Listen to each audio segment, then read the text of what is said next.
Innal hamdalillah nahmaduhu wa nasta'inuhu wa nastaghfiruh. Wa na'udzu billahi min shururi anfusina min sayyiati a'malina may yahdihillahu fala mudilla lahu wa may yudlil fala hadiya lahu. Asyhadu an la ilaha illallah wa la syarika lahu. Wa asyhadu anna Muhammadan 'abduhu wa rasuluh. Allahumma shalli ala Muhammad wa ala ali Muhammad kama sallaita ala Ibrahim wa ala ali Ibrahim. Wa barik ala Muhammad wa ala ali Muhammad kama barakta ala Ibrahim wa ala ali Ibrahim innaka Hamidum Majid.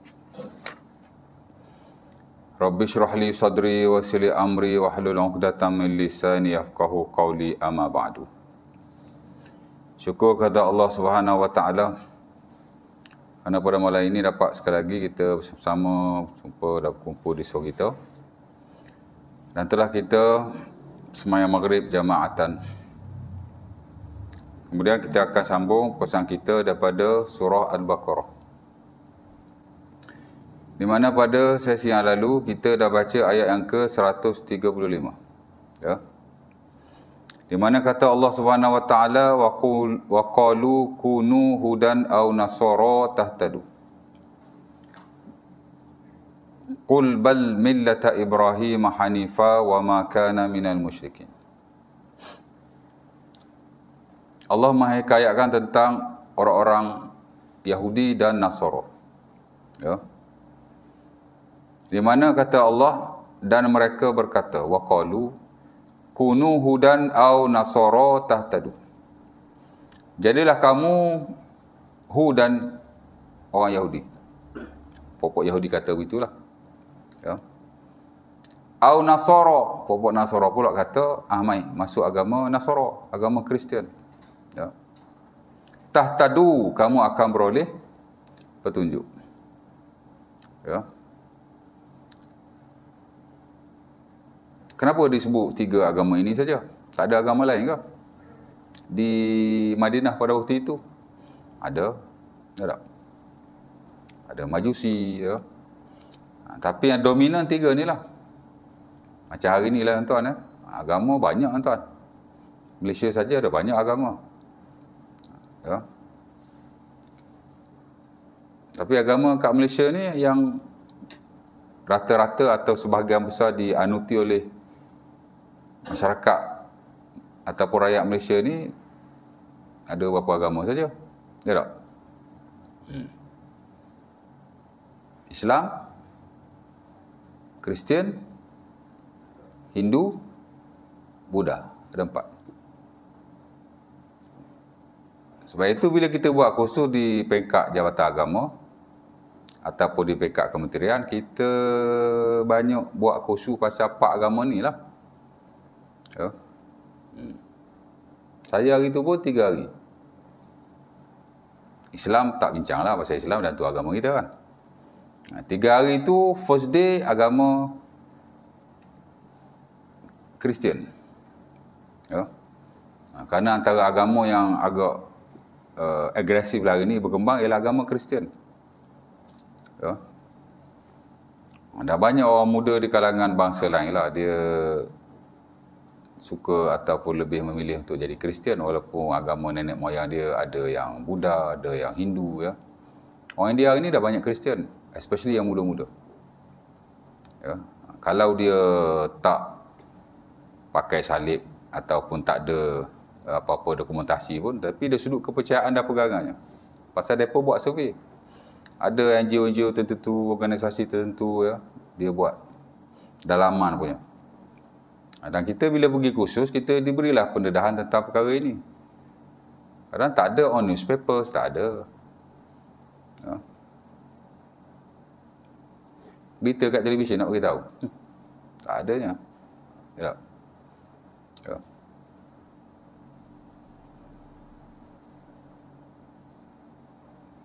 Orang Cina pun, kalau India Hindu kan, sebahagian daripada mereka dah Kristian yang muda-muda lah. Ya. Kalau orang Cina pun muda-muda ni banyak yang Kristian. Ya. Walaupun asal ataupun untuk nenek mereka Buddha. Ya, Buddhism. Jadi first day bincang pasal Kristian.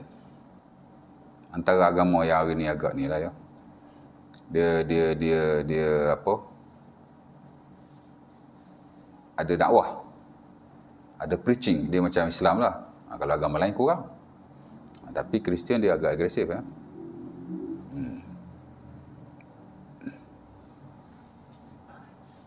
Ayat kedua belajar tentang Hindu dulu ke Buddha dulu, saya tak ingat. Let's say Hindu lah. Ayat kedua pasal Hinduism. Dan sebahagian daripada pembentang tu memang Hindu masuk Islam. Ya. Bro Ravi namanya. Bukan yang Farid Ravi tu. Orang panggil Ravi. Tapi nama Islam dia apa saya pun dah lupa. Ya. Abdullah Ravi macam tu lah. Ya. Dan dia bila masuk Islam dia ada NGO dia sendiri lah ya. Ayat ketiga, sorry. Anda baru ingat. Ayat kedua, Buddhism, Buddha. Ya. Pemetang dia selama satu hari itu ialah Presiden Persatuan Cina Muslim Malaysia. Cina kan banyak Buddha kan. Dia masuk Islam, dia ada persatuan dia dan dia presiden. Dan dia selalu kat masuk televisyen, ada program dia. Doktor apa namanya? Kok tu tak kenal kot. Ya, tekan aja kat internet tu, Presiden Persatuan Cina Muslim Malaysia. Ya, dia asal orang Sabah atau Sarawak macam tu lah ya. Dia masuk Islam tuan-tuan hampir setahun. Macam tu lah lebih kurang. Dia sembunyikan. Parent dia pun tak tahu dia masuk Islam. Habis tu makan minum macam mana? Macam biasa. Cuma dia elakkan lah makan apa itu ini tu. Tapi masih bersama duduk apa itu ni. Ya? Lepas tu dia kata, kalau saya nak beramal dengan mazhab Syafi'i, di mana bekas-bekas anjing nak sama, anaknya saya tuan, hari-hari walaupun tak makan benda haram. Tapi dia kata dia sembunyikan. Tapi dia buat macam biasa. Ya? Ayat ketiga tu baru Hinduism. Yang Bro Ravi tu lah ya. Pasal apa tiga agama ni aja? Ya, pasal tiga ni kat Malaysia dia agak ni. Dia antara agama yang dominan lah. Walaupun Islam lebih lah. Islam 60% kot saya ingat. Ya.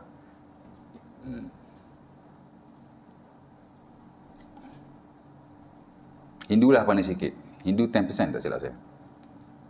Dia Islam, Kristian, Buddha, Hindu. Macam itulah. Jadi setiap daripada kelompok ni memang dia ajak kepada agama mereka. Masing-masing memang anggap agama masing-masing lebih baik daripada agama yang lain. So, kita Islam apalah akan anggap Islam lebih baik daripada agama lain. Agama lain pun macam tu juga. Ya, walaupun kadang-kadang dia akui Islam ni baik. Tapi biasalah kan. Dia Allah tak nak beritahu, dia pun akan kata begitu. Dan dia kata kalau kamu masuk agama kami, kamu boleh petunjuk. Ya. Allah Ta'ala ajar Nabi Muhammad, "Qul," katakanlah wahai Muhammad, "bal millata Ibrahim hanifa." No Yahudi na Nasara. Aku nak ikut agama Nabi Ibrahim. Islam lah. Ya. Wa ma kana minal musyrikin, dan tidaklah Ibrahim itu di kalangan orang yang musyrik.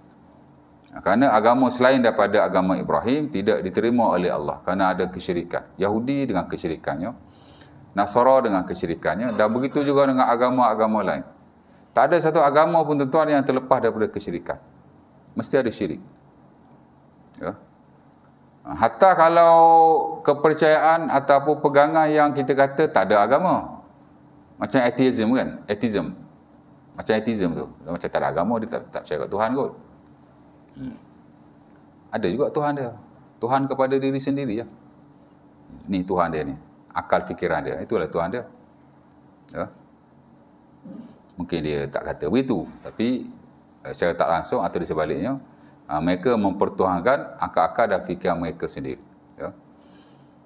Baik, kemudian malam ni kita nak baca ayat seterusnya. Kata Allah Ta'ala, "Qulu amanna billah wa ma unzila ilaina wa ma unzila ila Ibrahim wa Ismail wa Ishaq wa Yaqub wal asbati wa ma utiya Musa wa Isa wa ma utiya an-nabiyyuna min rabbihim la nufarriqu baina ahadin minhum wa nahnu lahu muslimin. Wa nahnu lahu muslimun. Mula-mula Allah Ta'ala hanya suruh Nabi saja kata kul, katakan, yakni wahai Muhammad. Hak ni Allah Ta'ala suruh orang yang beriman semuanya kata begini. Kata macam mana? Qulu, katakanlah kamu semua. Amanna billah, kami beriman dengan Allah. Wa ma unzila ilaina, apa yang diturunkan kepada kami. Ya. Wa ma unzila ila Ibrahim, apa yang diturunkan kepada Ibrahim. Hak original itulah. Kalau yang diturunkan kepada Ibrahim, hak tak original, kita tak beriman. Jadi maksudkan wa ma unzila ila Ibrahim ialah wa ma unzila ila Ibrahima aslan. Apa yang diturunkan kepada Nabi Ibrahim hak asal dulu. Hak original dulu. Ya, jadi maksudkan diturunkan kepada Nabi Ibrahim di sini lah yang diturunkan hak mula-mula dulu. Ya, yang tidak diubah. Yang tidak dimodifikasi. Kerana agama Ibrahim pun dia pun dah ubah. Ya tak?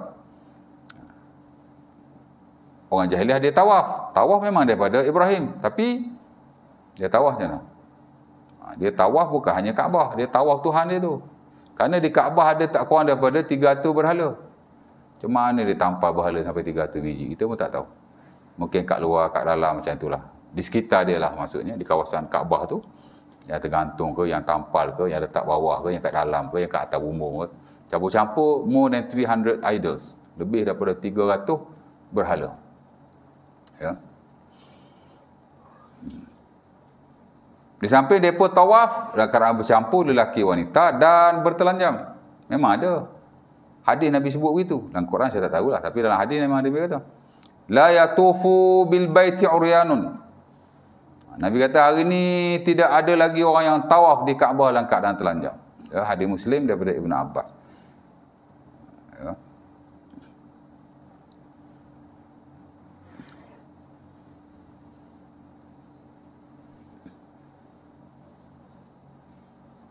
Jadi memang ada agama Ibrahim tu, tapi depa dah ubah sikit. Wa Ismail, anak dia lah. Wa Ishaq, wa Yaqub, wal asbat. Dan anak cucu yang lain. Hak mana ikut tok-tok nenek mereka yang beriman itulah Nabi-Nabi terdahulu tu. Wa ma utiya Musa, dan apa-apa yang diberikan kepada Nabi Musa. Ajarannya termasuk kitabnya Taurat. Wa Isa, dan juga Nabi Isa. Apa-apa yang diturunkan kepadanya termasuk kitabnya Injil, tapi hak original lah. Taurat pun sama hak original lah, pasal Taurat pun dah diubah. Ya. Injil lebih-lebih lagi lah. Ya, sampai ada berapa puluh versi Injil lah. Kristian ada banyak tau. Tapi hak penting-penting adalah berapa siri atau versi tu. Kita pun jarang baca kan. Tapi kalau tuan-tuan dengar Zakir Naik, dia selalu sebut rujukan daripada buku-buku Injil yang dia baca lah, atau yang dia rujuk masa dia buat presentation, dia jawab soalan dan seumpamanya. Dia ada sebut kan. Lukas, Gospel. Tak pernah dengar? Pelik-pelik nama kan. Tak apalah kitab dia. Ya. Tapi nak cerita banyak lah. There are a lot of version of Injil. Ada banyak version of Injil. Dan salah satu antara yang lain tu kadang-kadang dia bercanggah. Ya. Dia tidak sama. Injil atau Taurat semua tak betul ke? Satu patuh dia ubah? Tak tahu. Tapi kita tahulah dia ubah. Sebab itu kitab-kitab lama ni tak tahulah kan yang sampai pada kita pada hari ni, hatta agama yang sampai pada kita daripada Nabi terdahulu. Kalau kitab-kitab terdahulu dua je lah, Taurat dan Injil. Zabur saya tak tahulah sampai tu tidak. Tapi kalau Taurat Injil memang ada lah kan. Ya.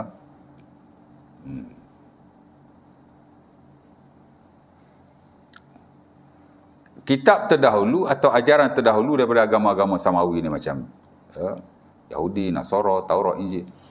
Dia ada 3. Pertama, apa yang sama dengan Quran, kita mesti membenarkan. Ya.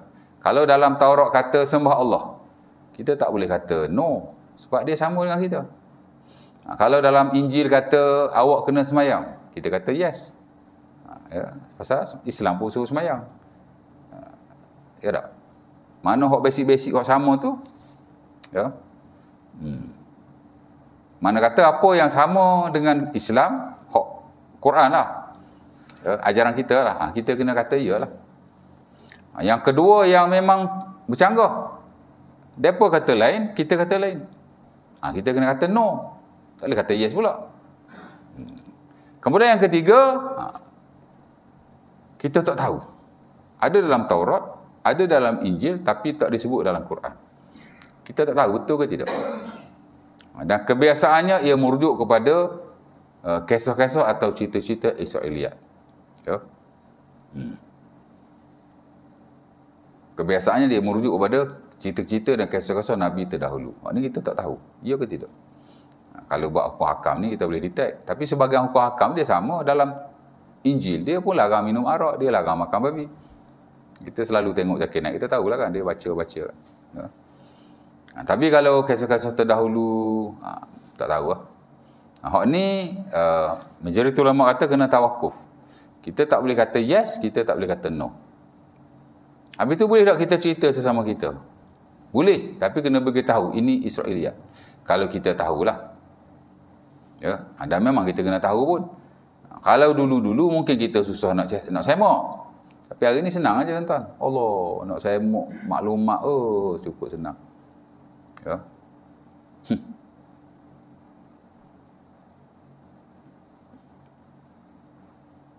Bahkan memang ada ulama-ulama moden atau kontemporer yang buat kerja, memang dia keluarkan besi-besi ahli kitab terdahulu lah, Israiliyat dia panggil ni, daripada buku-buku tafsir, hatta daripada buku-buku hadis ada bahkan. Ya.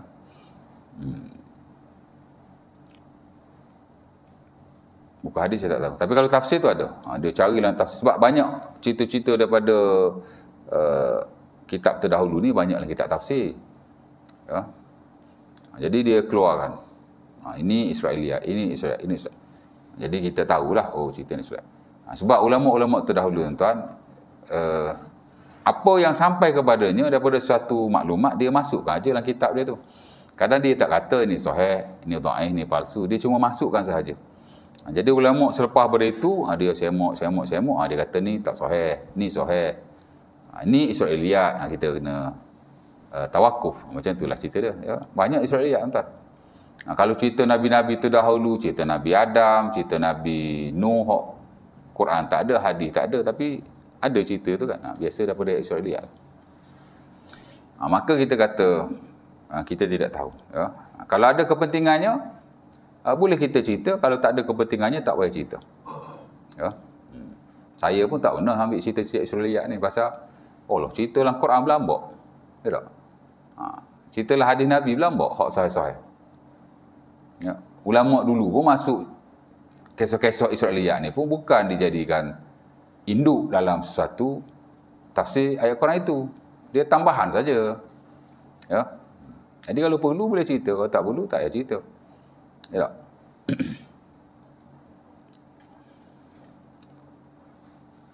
Macam kita kata, pasal apa kita semayang subuh 2 rakaat? Kan ada ustaz tu cerita tu kan. Pasal apa kita semayang zuhur? Pasal apa kita semayang subuh 2 rakaat? Pasal apa kita semayang zuhur 4 rakaat? Asar 4 rakaat, tapi maghrib 3. Dia kata sebab waktu subuh tu Nabi Adam turun dulu waktu tu. Ya. Katanya dia turun di Sri Lanka. Banyak dalam buku sejarah dulu dia kata turun di Sri Lanka, nama dia Sarondip. Kok ada tapak kaki ke apa kan, tak tahu kan. Ya. Ini cerita mulut ke mulut aja. Ya. Sri Lanka tu nama baru. Dulu-dulu orang panggil apa kan? Tak tahu kan. Tapi ada besi terbaru atau kisah terbaru ni, Nabi Adam turun kat Gunung Jerai.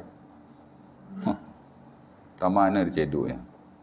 Punya ribu-ribu tahun Nabi Adam juga kan. Tapi tak apalah, itu teori-teori. Ya. Tapi teori pun kena ada bukti lah. Kena ada sandaran lah. Awak ambil kat mana kan. Ya. Mungkin ada lah dalam buku-buku sejarah lama kita tidak tahu kan. Tak kisahlah dia nak turun kat mana pun. Janji dia turun. Kalau dia tak turun, kita tak ada kat sini duduk dalam syurga kita tu. Ya tak? Ya.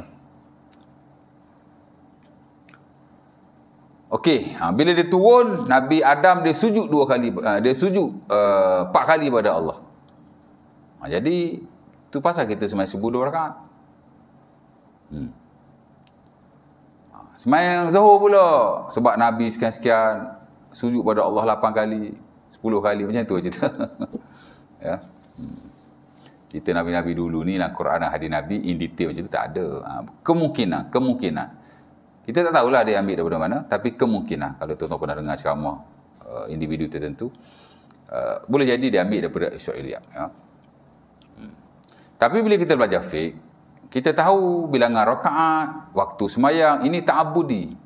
Ta'abudi ni dia semata-mata ibadah. Ya. Dan kita tak tahu sebab musababnya kenapa. Itu betul-betul di atas perintah Allah. Kerana amalan Islam ni termasuk hukum hakam yang ada, dia ada 2. Satu ta'abudi. Ya. Dia panggil soul worshipping. Absolute worshipping. Memang untuk kita sembah Allah. Perintah Allah begitu. Kita pun tak tahu kenapa dan mengapa. Ya. We don't know why. Itu dia panggil ta'abudi. Sembahyang Zuhur, pasal apa 4 rakaat? Sembahyang subuh, pasal apa 2 rakaat? Ya tak? Ya. Waktu sembahyang pula, kenapa nak kena sembahyang waktu Zuhur? Pasal apa tak sembahyang waktu yang lain? Waktu banyak tuan. Kenapa tak wajibkan waktu duha tu? Buat sembahyang duha ke yang wajib? Apa lagi waktu? Wajib waktu Zuhur. Ya tak? Zuhur pula kena waktu gelincir matahari tu, pasal apa tak? Tak payah bahas. Ya tak? Tak penting pun. Ya? Tak ada signifikan dalam syarak. Pasal kita dah segregate dah. Hak ni ta'abudi. Ya. Kita nak kaitkan dengan sejarah tapi tak ada kepentingannya. Nak orang percaya pula. Oh, subuh macam tu. Orang kita ni cepat percaya. Ya tak?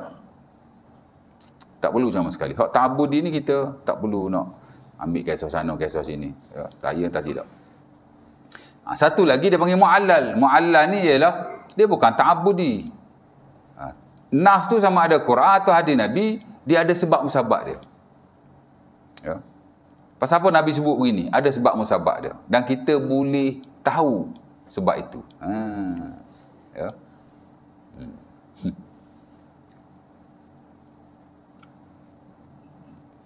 Jadi banyak hukum hakam ni dia mu'allal.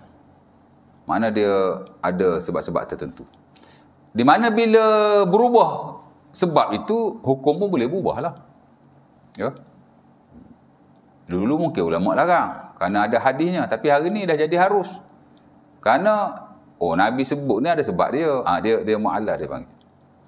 Ya. Macam kita kata zaman Rasulullah ni harga barang naik. Dia belajar muamalat kan. Muamalat sebahagian besar daripada hukum hakam yang ada memang mu'allal. Makna ada reason. Why? Pasal apa Nabi sebut ni? Kalau ada reason tu, boleh guna pakailah hadis tu. Tapi kalau tak ada reason tu, hadis tu dia tidak diguna pakai. Dia macam tu. Bukan kata semua hadis kita guna pakai. Tak. Ada sebahagian tak. Ya? Ataupun kita boleh buat bersalahan daripada hadis tu. Contoh kan, zaman Nabi harga barang naik. Harga barang naik tau. Jadi jangan ingat sekarang je harga barang naik. Zaman Nabi harga barang naik. Padahal zaman Rasulullah, mata wang pada waktu itu adalah dinar dan darham. Bukan duit kertas macam kita ni. Ya tak? Duit kertas kita ni tuan, kalau perang, jatuh lah. Di Iraq tuan, duit Iraq dulu kan. Buat bakar kayu api ya. Dia tak pakai dah. Kalau negara tu berperang, dia akan pakai mata wang yang lain. Macam di Iraq dia pakai dolar. Dolar US. Dululah, sekarang saya tak tahu. Tapi duit Iraq dah tak guna dah. Tuan. Ya tak? Saya ada sekeping kat rumah tu. 5,000 rial Iraq. Rial ke apa? Ada. Rumah saya bawa balik. Nak buat apa kata 5,000? 5,000 RM okey juga. Simpan lah dia kata orang bagi. Boleh lah buat.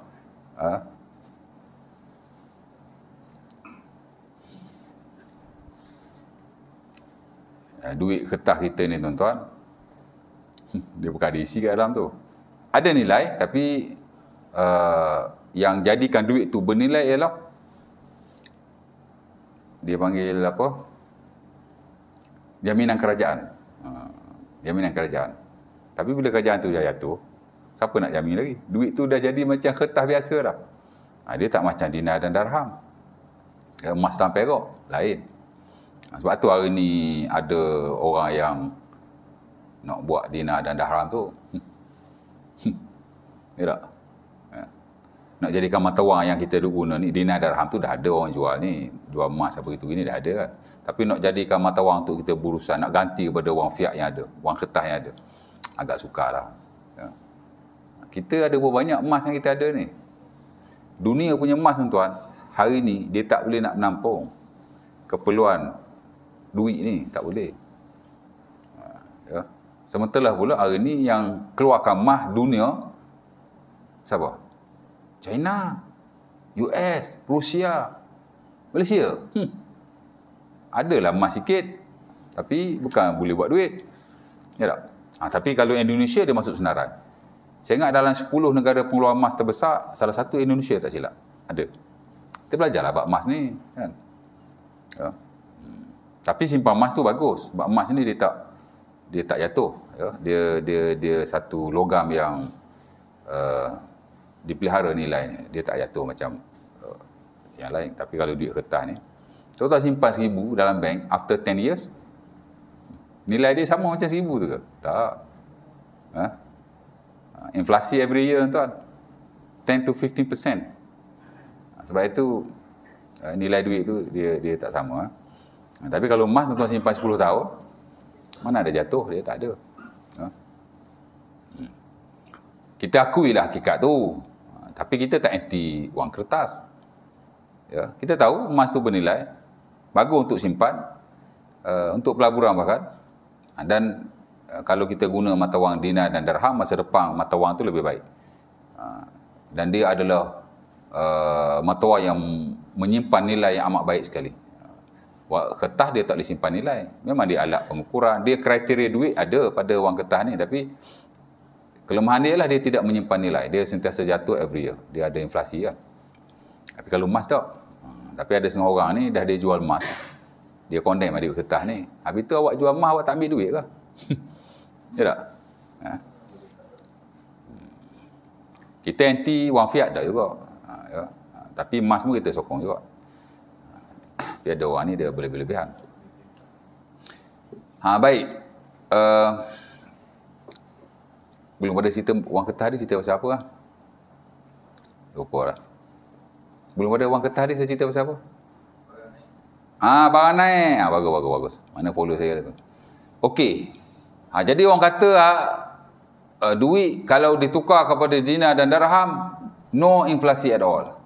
Kerana dia adalah kalis kepada kejatuhan ataupun inflasi itulah.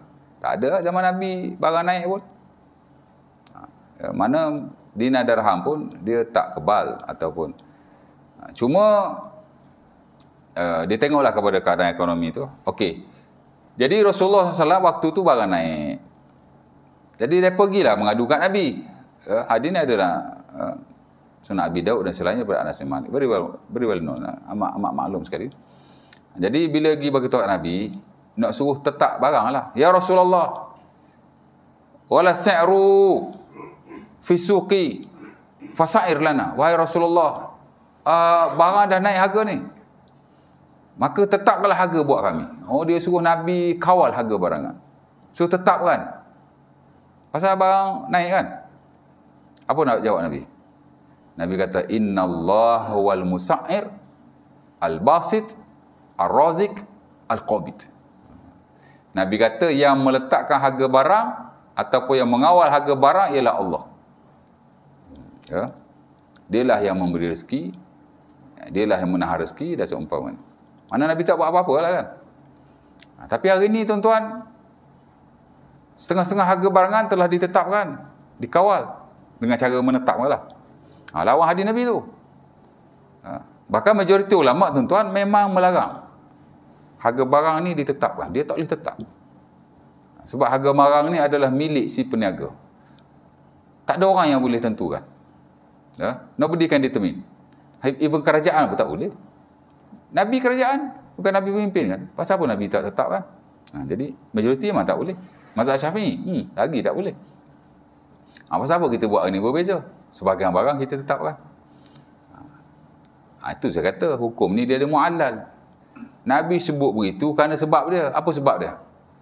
Sebab barang tu naik harga kerana pasaran dia pasaran yang genuine. Dia betul-betul based on demand dan supply. Bila barang kurang di pasaran, permintaan bertambah, harga akan naik. Kenapa Nabi nak tetapkan? Jadi ada sebab. Sebab tu Nabi tak tetapkan. Tapi years after that, mari zaman tabi'in, sebahagian ulama mengharuskan penetapan harga barang. Sebahagian atau segelintir daripada mereka. Walaupun majoriti tak bagi. Majoriti betul-betul pegang hadis tu. Tapi segelintir yang lain melihat hadis ni dia mu'allal. Ada reason Nabi buat begitu. Dan hari ni minoriti tu terpakai ni. Bukan hanya di Malaysia, sebahagian besar negara-negara yang lain, Islam ke tak Islam ke, dia mesti fix sebahagian harga barangan, terutama barangan-barangan ruji. Dia fix. Pasal apa tuan-tuan? Pasal market yang ada hari ni dalam sebahagian keadaan dia tidak genuine. Orang sorok barang, orang manipulit harga. Betul tak? Ada banyak aktiviti yang tidak sihat. Mau tidak mau dia kena tetapkan. Betul tak? Gula sekilo berapa ringgit? Tetapkan. Tapi tak semualah hak-hak ruji ni lah kan. Ya. Kerana dia barang yang asas.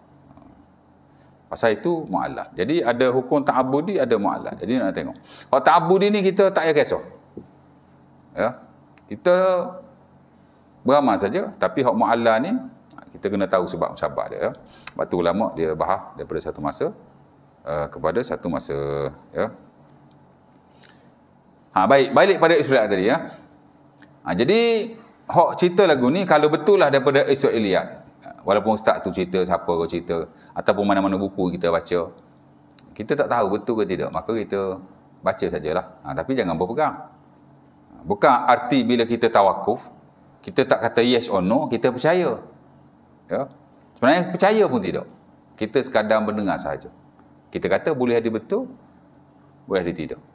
Kalau kita percaya, kita kata, jadi betul lah tu. Ni kita kata boleh ada betul, boleh ada tidak. Mana kita tak percaya. Dan kita juga tidak percaya. Kena duduk tengah-tengah ya. Ini penting ni. Ya.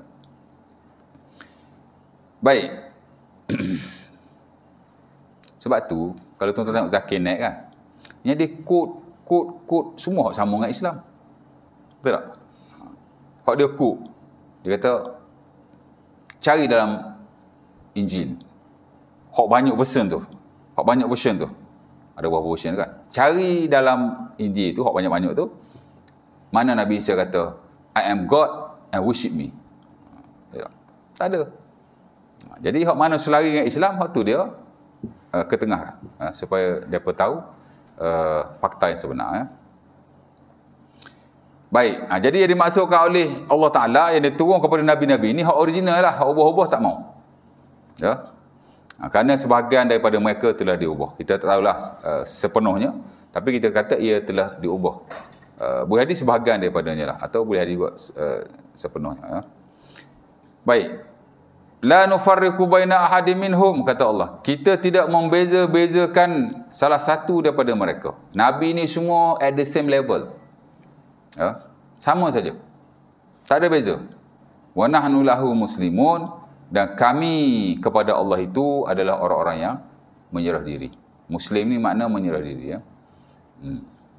Ayat ni tuan-tuan dia macam ada beza sikit dengan surah Al-Baqarah hujung nanti. Hak tuan-tuan selalu baca. Ya. Amanar rasulu bima unzila ilaihi min rabbihi wal mu'minuna kullun amana billahi wa malaikatihi wa kutubihi wa rusulih la nufarriqu baina ahadin min rusulih. Oh dia sama ayat ni, bukan beza, dia sama. Ayat lain. Tilkar rusulu faddalna ba'dahum ala ba'din. Ya. Ayat ni Allah Ta'ala kata, kami tidak membeza-bezakan antara mereka. Sama juga dengan akhir Al-Baqarah tu. Ya, la nufarriqu baina ahadin mir rusulih wa qalu sami'na wa ata'na tu kan. Sama juga Allah Ta'ala kata, kami tak beza-bezakan antara rasul-rasul ini. Tapi ada ayat lain tuan-tuan, Allah Ta'ala kata, tilkar rusulu faddalna ba'dahum ala ba'd. Itulah rasul-rasul yang kita melebihkan asas antara satu dengan yang lain. Jadi macam bercanggah lah. Ada ayat Allah Ta'ala kata Nabi ni semua sama. Ada ayat Allah Ta'ala kata Nabi ni ada beza-beza. Jadi macam mana nak match kepahaman ayat ni? Kata para ulama ialah asalnya Nabi sama. Dia sudut induk ajarannya. Di mana semua bawa kepada sembah Tuhan yang Esa. Ya. Kepercayaan kepada benda-benda ghaib, asalnya semua sama. Ya. Begitu juga dengan ibadah, asalnya sama. Nabi dulu semayang, kita pun semayang. Nabi dulu puasa, kita pun puasa. Kita belajar puasa kan? Ya ayyuhallazina amanu, kutiba alaikumusiyam kama kutiba alal ladzina min qablikum. Kamu kena puasa macam orang dulu puasa. Umat terdahulu puasa, mana ada puasa. Haji, ada haji. Sebab kita daripada Nabi Ibrahim, hak mula-mula buat haji Nabi Ibrahim. Jadi after Nabi Ibrahim ada haji. Jadi hak asas, hak basic, hak fundamental sama. Yang membeza-bezakan ialah benda-benda furu'. Ya. Dan kelebihan tertentu yang diberi kepada Nabi yang lain tapi tidak kepada Nabi yang lain. Tapi kita akuilah bahawa Nabi yang terafdal sekali ialah Nabi Muhammad SAW. Itu pun tidak sepakat sebenarnya. Itu majoriti. Majoriti kata Nabi Muhammad adalah makhluk ataupun Nabi yang terafdal lah. Ya.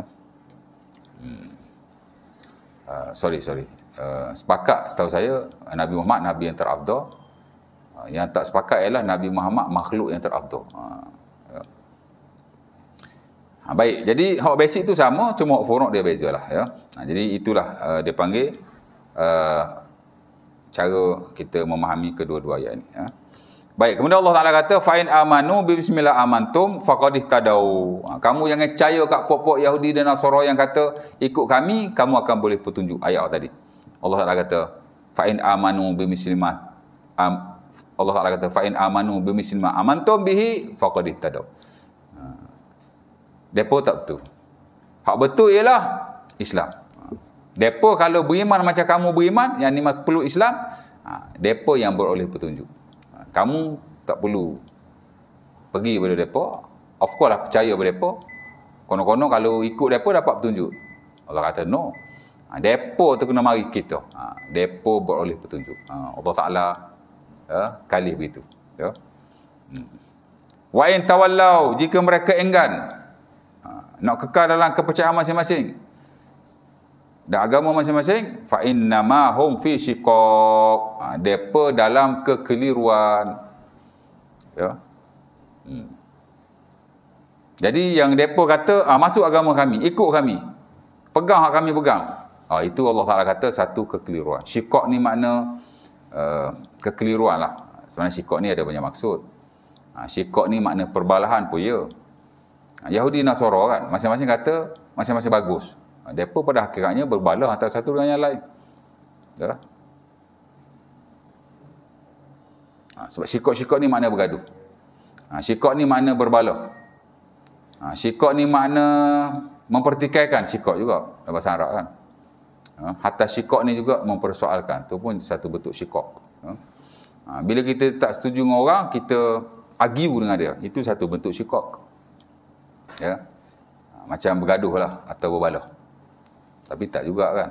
Ya. Dia ada degree dia tau. Kita belajar dalam psikologi. Tu bagus belajar di universiti ni tuan. Belajar agama di universiti ni, kita tak belajar ilmu-ilmu syarak saja.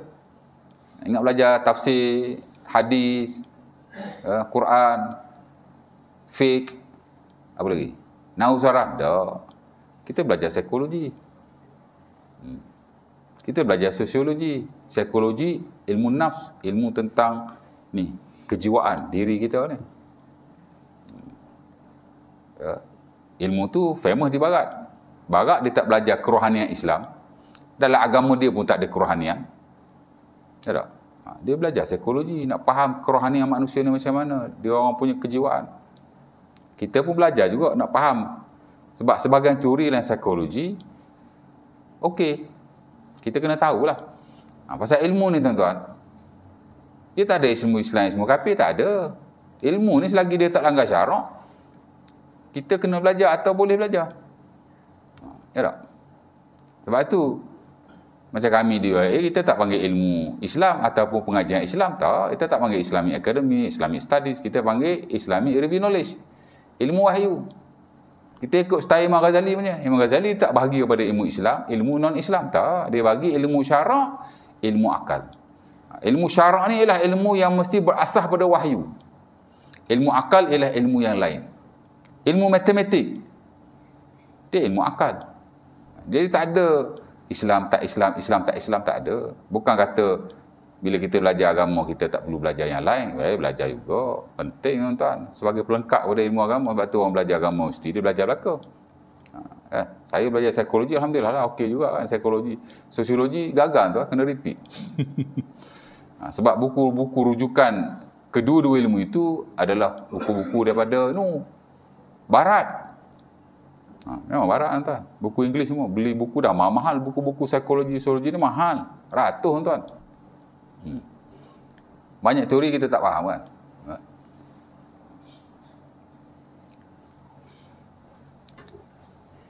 Isyarat kan. Jadi kalau kita belajar psikologi tuan, dia ada 5 tahap manusia ni. Pergolakan manusia sesama mereka lah terutamanya. Pertama dia panggil peperangan. Ni last.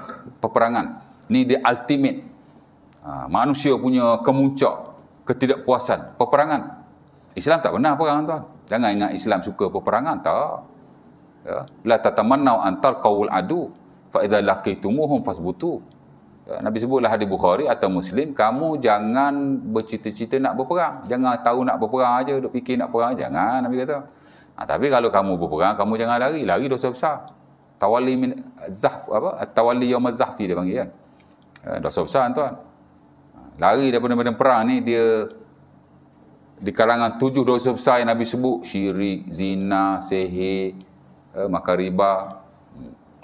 Salah satu lari daripada medan peperangan. Perang tak mau, tapi kalau perang jangan lari.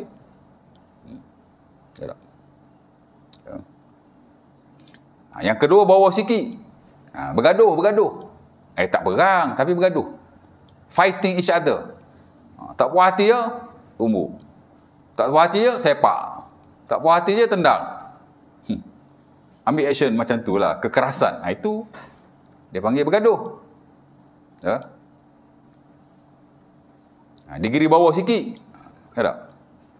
Lagi bawah dia panggil berbalah. Berbalah ni dia tak berperang. Memang tak berperang pun. Tapi dia tak juga bergaduh. Tapi berbalah. Kita dengan adik-beradik kita berperang tak.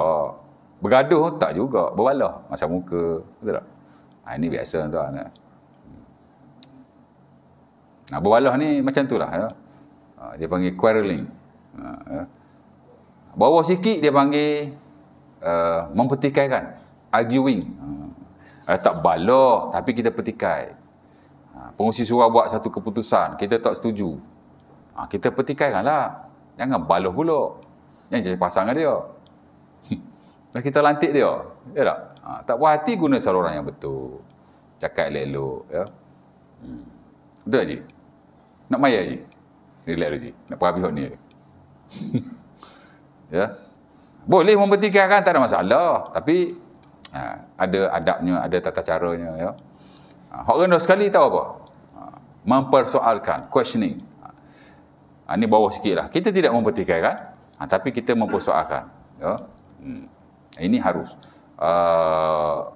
Perang, bergaduh, balah tu tak boleh lah tuan. Melainkan kalau ada asas-asas tertentu. Ya. Tapi kalau mempertikaikan dalam semua keadaan is allowable, dibenarkan. Mempersoalkan lebih-lebih lagi. Boleh persoalkan. Saya pun tuan-tuan boleh persoalkan kalau saya ada ajar benda tak betul apa itu begini. Bukan kita nak suruh angguk je belaka kan.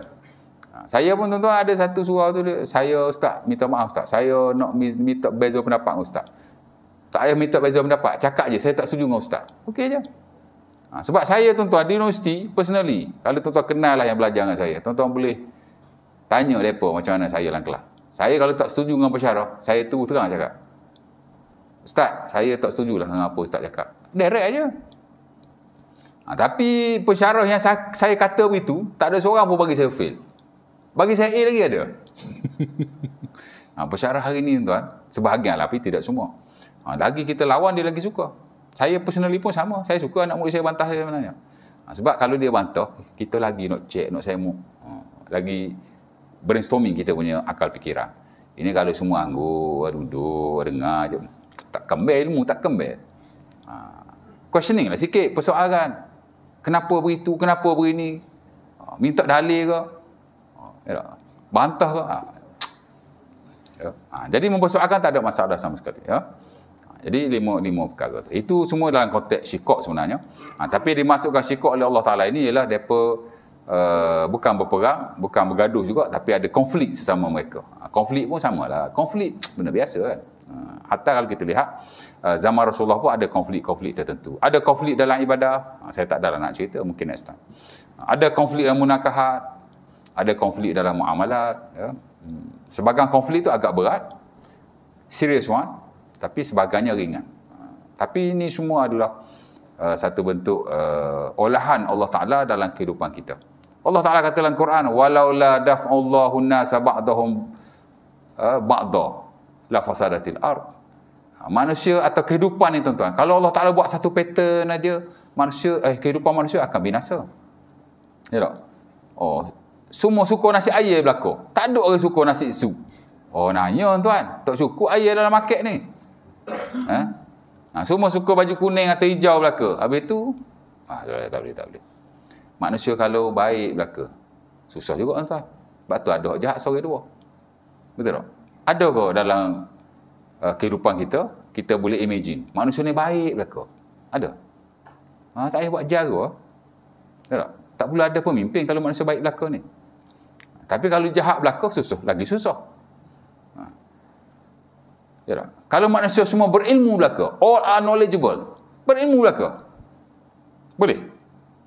Oh, berebut nak jadi imam hari ni. Pak Syekh tak jadi imam, Pak Syekh. Semua layak jadi imam. Ya tak? Tapi kalau seorang pun tak ada yang reti, jahil belaka, siapa nak jadi imam? Ya tak? Manusia kalau cerdik belaka, susah kot tuan. Sebagian kes fraud, tipu, cerdik sangat lah tu. Ya tak? Tapi kalau bodoh belaka, lagi susah dunia ni. Dia kena ada hak cerdik, kena ada hak bodoh. Ya tak? Saya anak murid saya tuan, memanglah kita suruh belajar begitu begini. Tapi belajar kok mana pun benar orang kata, tak masuk otak kok mana. Kita jangan ni sangat. Rezeki dia mungkin kok lain. Cuma kita ajar dia jadi orang berakhlak, ya, minda terbuka, macam tu je lah. Betul tak? Dan saya personally pun tuan, anak saya tuan, saya kalau boleh nak dia jadi ustazah, macam sajalah kan. Nak jadi ustazah macam mana? Ngapa langsung tak boleh. Benak pegang pun ngapa. Tapi dia suka hands on. Kalau bagi barang kat dia suruh buat, cepat dia buat. Dia suka hands on, dia suka sains. Ya. Manusia ni dia ada otak kanan, otak kiri. Kita sastra otak kanan. Kanan kiri. Allah Ta'ala buat lengkap lah tu. Kita kena tengok potensi masing-masing. Potensi budak ke arah ni kita. Ya tak? Itulah nak cerita dia. InsyaAllah Ta'ala. Ada nak tanya apa-apa tak? Ada soalan? Tak ada? Kalau tak ada, mudah-mudahan setakat tu dulu. Untuk malam ni, aku Luqul Azhar. Assalamualaikum warahmatullahi wabarakatuh. Kita tangguhkan majlis kita atas kafarah Rasulullah. Subhanallah. Alhamdulillah.